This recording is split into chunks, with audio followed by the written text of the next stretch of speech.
What is going on, everybody? Hope you're doing well today. Hope your weekend has been good. Now, I've been away from the camera for a little while. I needed to take a break and kind of reset mentally. So here I am today. We're going to start out with a new video, and we're going to be talking about thumb draw archery, or Asiatic style of archery. Now, this is a fun style of archery to get into, but if you're just starting out, it can seem a little bit daunting. You don't know where to start. You got a lot of questions. Now, trust me, there are a lot of great YouTube videos about this style of archery. But I'm going to share with you in this video what I've learned over the course of time just out shooting and trying to pick things up for myself and some stuff that I've gleaned from the internet, if you will. So let me get set up. We're going to have the camera on the target down here. And yes, I am shooting in my basement today because it's raining outside. And let's start talking about thumb draw archery. Now, when I started out with thumb draw archery, I purchased this, the Hungarian Longbow. Now, this is a 60-inch bow. It's a fiberglass bow, but it does have maple scias and a maple handle. And it does shoot well, but there is some hand shock with it. But the price point is where you want to look at if you're starting out with this style of archery. Because if you spend too much money and then find out later that you really just don't like it, then you're going to feel like you've wasted your money or you've invested in something that you're just not going to continue with. So start cheap, if you will, or start inexpensive. Cheap's an ugly word, but start inexpensive. Get you something that you can get into comfortably just to test the waters and just to make sure that this is something you want to stick with long term. Now, I do give a good recommendation on this one if you're looking for a starter bow. It is a bit long, 60 inches long, so but again, it'll give you the opportunity to get out and shoot and test the mechanics of this and learn and hone some skills that you're going to need if you want to be successful at shooting an Asiatic style bow. All right, first things first, we're going to talk about your grip. Now, all these grips are going to be about the same, shaped the same, because there's not a lot to this area.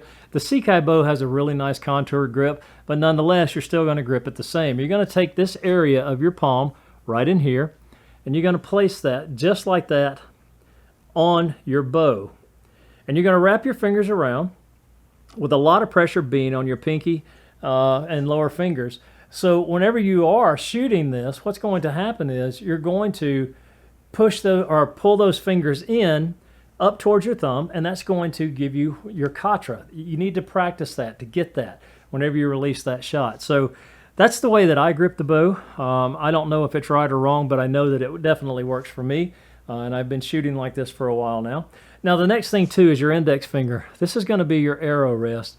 And your thumb, you can take that, or if you wanted to, you could grip the whole bow just like this and use your top knuckle here on your thumb for your arrow rest. I personally don't like doing that because the fletchings always, no matter using katra or not, the fletchings always catch my thumb and it always cuts my skin there. So I've adapted to using the index finger as my arrow rest.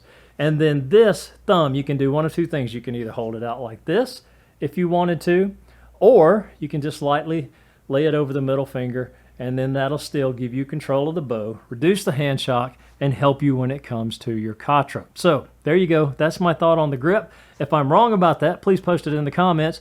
I love the comments because I love you guys whenever you give me pointers and give the community pointers, and maybe point out something that maybe I've missed along the way. So now let's talk about pulling this string back and getting that arrow downrange to the target. All right, so now we're going to talk about gripping the string and pulling back the string to release that shot. Now, as always, I recommend starting with a light draw weight, and the reason I do is simply because you're going to have to build up some strength and endurance in your fingers and in your, of course, your bow hand.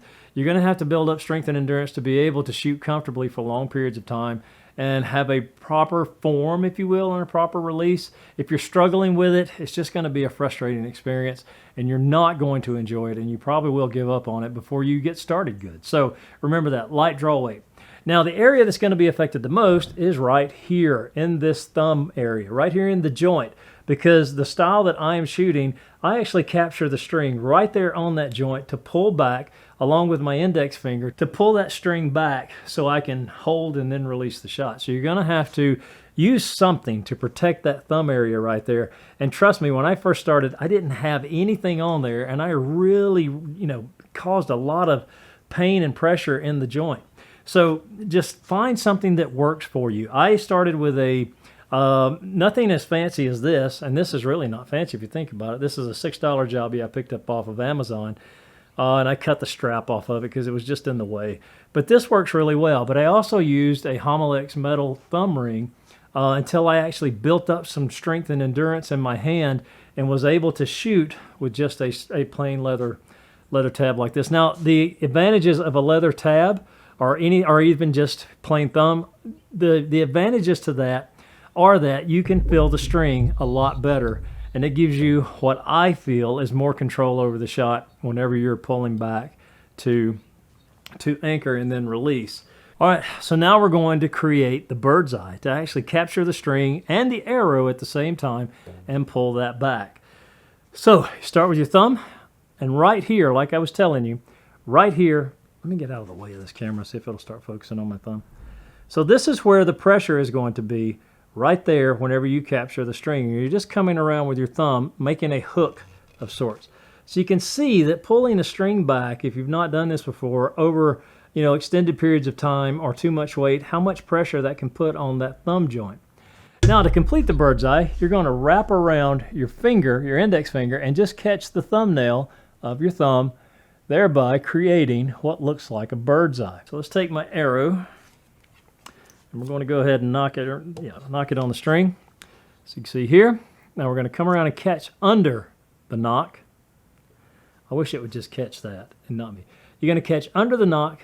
You're going to come around like so, and you're going to capture your thumbnail, and then this is what's going to keep that arrow from coming off the riser on the wrong side of the bow. Because your index finger here at the knuckle is what's pushing the arrow against the riser, like this. I don't know if you can see that or not, but it's putting slight pressure here on the arrow to hold it against the riser as you're pulling back, or the grip area, and it keeps it from wandering off. Now, if you try to do that shooting on the wrong side of the bow with, say, just a traditional grip, if you will, what's happening is you can see that the arrow is not captured there. So that's important. That bird's eye is creating that pressure to push the arrow against the grip area or against the riser here and keep it from wandering off whenever you're shooting.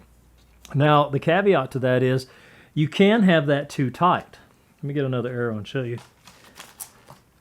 That's what I wanted, standard knock.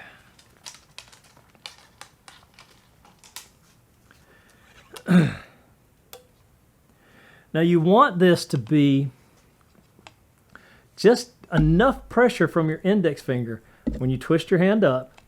You got your finger looped on there. You want just enough pressure to hold it against the riser. You don't want so much pressure that whenever you've got it back, you're bending the arrow knock, or you're making a bow in the arrow, and it can happen if you got too much pressure on it and trying to hold too tight. That's going to affect your shot whenever you release the arrow. So again, just enough pressure to keep the arrow against the bow grip or against the riser as you pull back. Now you also want to make sure that your hand is loose whenever you're pulling that back. A loose grip is always, and I don't mean a sloppy grip, just something where you don't have a lot of contortion in your wrist. You want just a very loose, natural, comfortable grip on that as you're pulling back to release the shot. Now the remainder of your fingers, I take my middle finger and I just put it right against the tip of the thumb, just like this. I get it to focus again. Focus. So I get it just right there on the tip of the thumb. That way it gives me just a place to keep it and keep it out of the way. The other two fingers I just tuck in like so, and then that gives you your grip to pull that arrow back, just like that. So hopefully I explained that. It's kind of hard to do with this small camera here and this small screen. But again, create your bird's eye, not too tight, not loose, but you want it just enough to control that arrow and to hold it against the riser as you're pulling back. Tuck your fingers in, get them out of the way, and that's what the shot looks like whenever you're pulling back. Very simple, very easy to do. And you want to twist your hand up just a little bit. Now there are different styles to shoot the arrow like that. There are different ways of gripping the string. I've not tried any of the others. I think there is a pinch method that you can use. Again, I've not tried them. This is just what works for me. And maybe later on I might explore some different styles of shooting. So let's put all this together, and then let's take some shots. And let's see if I can get a decent grouping. I'm inside, so I'm not really shooting at a long distance. But this should give you an idea of what everything looks like when you bring it all together. So let's take some shots. Let's put these things together, and let's hope we can get this arrow to land where we want it to. Now with the bow hand, I don't straighten my arm completely as I'm shooting. I leave it just slightly bent. That way, whenever I release that shot to help me with my contra, that arm pushes forward and pushes the bow, which in turn helps me with the contra. And as I'm using that, I'm pushing the arrow off of the string, along with the string itself just pushing the arrow forward. I'm sure there's a better way to probably do that. And I'm sure there's some people that will disagree with me on how I do that. And that's fine if you do and you've got a better way, or you've got some thoughts or insights into that. Please post it in the comments. I love those comments. That way it'll help not only me, but our fellow archers out there trying to learn the style of archery. So we want to grip the string, get your bird's eye going. Again, not too tight, not too loose. And we're just going to draw back. Now, I don't have a fixed anchor. That's the other thing too.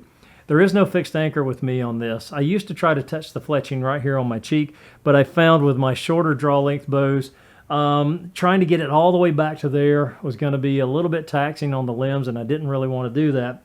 So I pull back to where I feel comfortable mentally, and then I release the shot. That may be a good way or a bad way of doing it. I don't really know.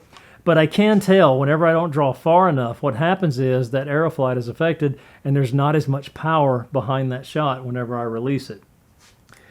And I don't really aim. Or maybe I do aim. It's more of an instinctive thing. I look at the field tip, and as I'm lowering down into the shot, I'm lining it up with where I feel I want it to impact on the target. And when I get to that point, that's when I either hold and then release or automatically release. Sometimes I should hold longer than what I do. That way I'd have more accuracy. So let's take a shot. Let's lower down into it like I was saying. I start like here, slight bend in the arm. I have my grip affixed. I have my bird's eye ready to go. And now we're going to draw down into the shot. And that's how I aim and release that shot. And again, it's not always 100% accurate, because there are times when either I've not drawn far enough or I've drawn too far, so it's going to affect the arrow flight. See if I can get another one in that general vicinity. It's close. If the grouping's good, I'm happy with it. Let's take another one.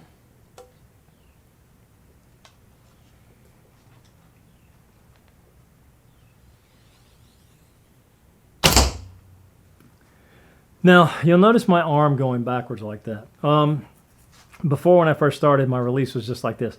I got just enough off the string. I was like, yeah, I got it. There's different ways when you do your follow through. I don't know why my arm goes back like that. It may be something mental or something subconscious, because I've seen so many people do that when watching videos trying to learn the style of archery, that I think it's just my mind doing it, or it's an involuntary movement is what it is. But I always do it for some reason. And I don't know, again, I don't know if that's right or if that's wrong. It's just something that I do. You may find that it doesn't work for you. You may find that just a typical let go of the string, pull your hand back, is a follow through that works for you. Let's take another shot. I'm going for that same grouping.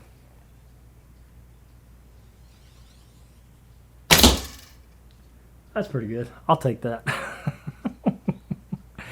But again, it's just going to be practice. Practice is what's going to get you moving upward in your progression. If you don't put the time in, you're not going to progress any. So you have to be put your mind to being dedicated to your practice times. And again, you don't have to shoot for hours, but you want to be intentional whenever you get out to shoot.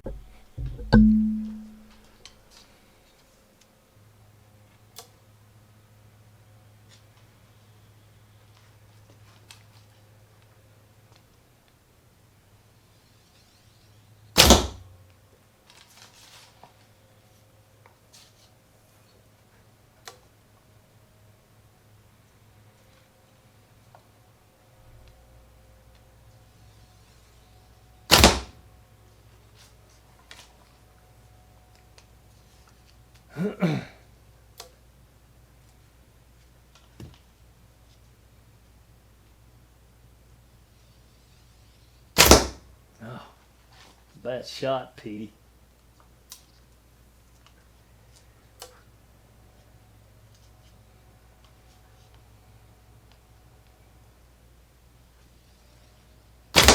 Oh, that was a bad shot too. What the heck? Just a quick update.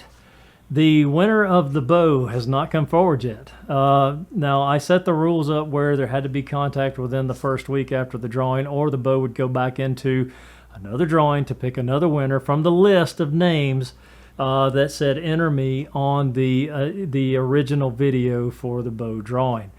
I'm going to give it a couple more days, and if I don't hear anything after that, then we will do another bow drawing to give away the Lightning Archery recurve. No matter what happens, I will let you know one way or the other if the winner claimed it, or if I'm moving on with another drawing. And if we do another drawing, it will be via live stream, and I promise you I won't make as many mistakes as I did on the last live stream. And we will pick a random winner for the Lightning Archery recurve. So I hope you've enjoyed this brief little video today. And like I said at the beginning of the video, I needed to take a break and kind of step back. I just felt like I had so much going on in life, and then trying to just cram content together. I didn't want to do that because the content would suffer and it just wouldn't be good. And I didn't want to give you something that just sucked. And you may think this sucks. I don't know. It might have. But nonetheless, I will be posting more content coming up. I will be doing more archery stuff. I will be doing podcasting as well. I've got another channel here on YouTube, The Bearded Guy Podcast. That is the name of the podcast channel. And I'm also, I have had my podcast for a couple of years now. So I'm starting to move back into that as well. So you can check that out, The Bearded Guy Podcast. You can get that wherever you get your podcast. If you listen to podcasts. I know everybody and their mama's got a podcast, it seems, these days. But it's something that I've done over the course of time, and I enjoy doing it. And we're going to start putting some more content there as well. So thank you for everyone who is a subscriber to my channel. I appreciate it more than you know. Thank you so much for taking the time out of your day to watch my content when I post. And hopefully, as we go forward into the remainder of 2023, we'll start having some new and exciting content to post for you. And I meant what I said on my live stream, that I want to start to collaborate with some other archers out there, some people that are in the circle and outside the circle, if you will. We need to figure out how to do that in video format. And if you're a tech guru and you know how to put stuff like that together, please hit me up, because I want to know, and I want to start working and collaborating with you, the audience, here on my YouTube channel. I think that would be a great experiment, and it'd just be a great fun time to do. So let me know if you know how to make that work. Give me some tips, pointers, or just kind of hit me up from blueskiesarchery@gmail.com. blueskiesarchery@gmail.com. That's where you can hit me with an email, or you can go check out my website and drop me an email there as well. So thank you for coming by today. I hope you have a great day, a better day tomorrow, and a wonderful week ahead of you. And until next time.